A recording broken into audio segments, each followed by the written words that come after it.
नमस्ते प्यारे विद्यार्थियों, आज हम अध्ययन करेंगे बॉडी सेंटर्ड जो क्रिस्टल स्ट्रक्चर होता है उसके बारे में अध्ययन करेंगे। लास्ट क्लास में हमने सिंपल क्यूबिक के बारे में अध्ययन किया था। सिंपल क्यूबिक का कोऑर्डिनेशन नंबर, उसका लैटिस कांस्टेंट, प्रति एकक कोष्ठिका परमाणु का आयतन, एकक कोष्ठिका परमाणु की संख्या, पैकिंग फैक्टर आदि के बारे में हमने अध्ययन किया। इसी प्रकार जो ये सेकंड है अपना बॉडी सेंटर्ड क्यूबिक, उसके बारे में भी अध्ययन करते हैं आज। तो इसमें क्या कहा गया है कि प्रत्येक कोण पर 8 परमाणु तो स्थित हैं, लेकिन एक अन्य परमाणु उसके केंद्र पर भी होता है। जैसे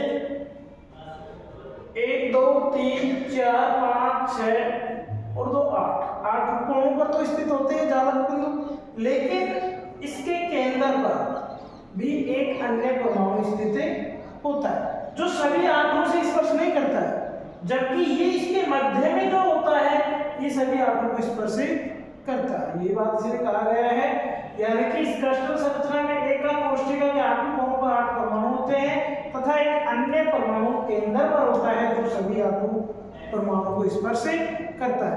यानी कि जो मूल केंद्र पर होगा वो तो सभी जालक बिंदुओं पर बनने वाले परमाणु को स्पर्श करेगा, लेकिन जो एक अंदर स्थित होगा वो सभी आठों कोणों पर स्थित को स्पर्श नहीं करेगा।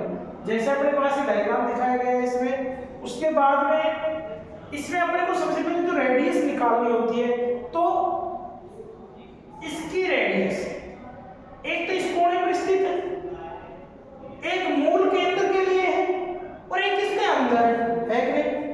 तो दो तो यहां से यहां तक हो गए जो ये स्पर्श कर रहे हैं, और एक फिर इस कोने पर है, यानी कि यहां से यहां तक जो अपनी डिस्टेंस बन रही है, कितने परमाणु कारण बन रही है?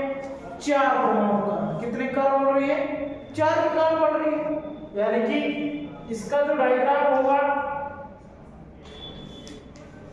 इस रूप में होता है। तो ये जो होगी यहां की जो डिस्टेंस होगी वो कितनी होगी?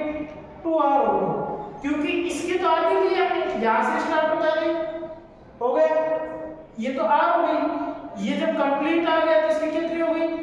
2r हो गई, और इसकी फिर यहां तक कितनी हो गई? r। जैसे इस कोने पर स्थित परमाणु ये हो गया, इसका केंद्र यहां है, यहां से स्टार्ट हो गए, फिर बीच में जो हम कह रहे हैं कि केंद्र पर, मूल केंद्र पर स्थित परमाणु वो कंप्लीट आ रहा है। यहां जो ये केंद्र पर बनने वाला परमाणु ये तो कंप्लीट है, ये कंप्लीट हो गया, यानी कि और फिर ये जो है इसमें रेडियस यहां तक होगी, इसकी रेडियस तो कितनी हुई?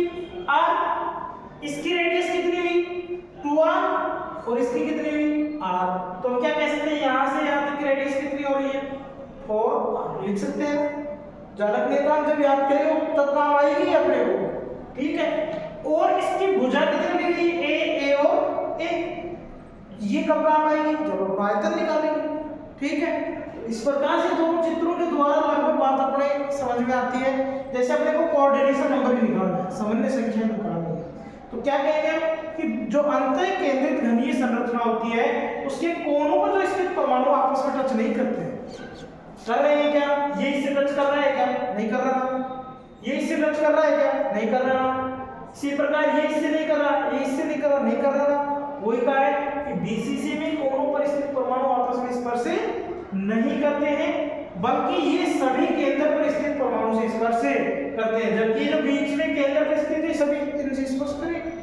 वही कहा है। तो हम क्या कह सकते हैं कि इसमें जो केंद्र पर परमाणु समान दूरी पर स्थित परमाणु 8 निकटतम परमाणु से स्पर्श करता है, तो केंद्रित की क्रिस्टल संरचना की जो समन्वय संख्या वो कितनी होगी?